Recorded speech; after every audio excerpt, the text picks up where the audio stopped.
Hi YouTube. Today we're going to talk about how to wire a 220 volt welder. This is my welder right here. It is a 100 amp to 40 amp range. It won't go below 40 amps, so I usually weld big stuff with it, but that's fine because it's what I need.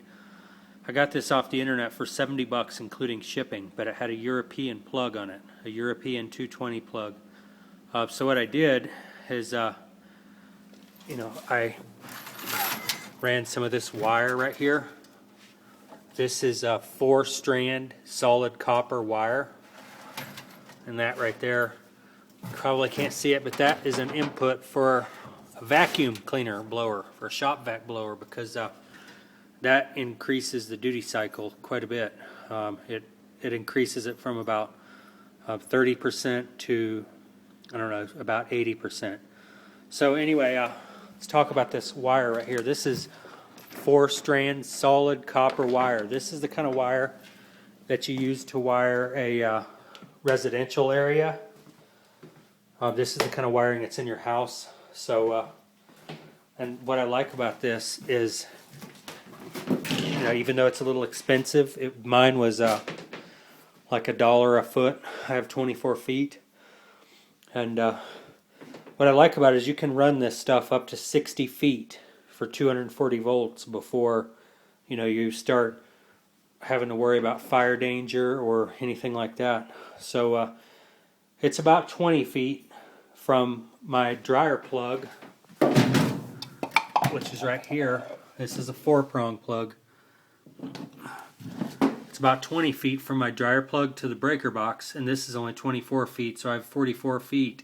So I have another 16 to play with. So that's what I like about this. So go down to Lowe's and get yourself something like this right here. What this is a snap together plug. It's about $10, and you can wire your solid copper wire straight in here. You can see I've wrapped it with electrical tape. I've had this welder for about a year now, and this thing has given me no problems whatsoever. The wire does not overheat. Everything works as it should, and this plug is very easy to unplug without getting shocked. So this is about $10, and I'm gonna forewarn you, it's gonna be a pain in the ass to wire, because this was meant for stranded, twisted copper wire, but we're gonna put solid wire in it, which will work. So okay, right here, these two, let me try to get it, this and this, these two prongs that I'm touching are both hot wires. Each house has 2 legs of 120 volts apiece. 120 plus 120 equals 240. So it really doesn't matter how which hot wire, whether it's red or I think it's red and black. It doesn't really matter which wire you connect to which prong, because it's the same phase. This is a single phase house, most are, and it doesn't matter. So just connect hot wires to here and here, and these are going to be neutral and ground. It doesn't really, technically neutral is to carry excess currents off or whatever, to balance current. And ground is something you connect to the case for safety reasons.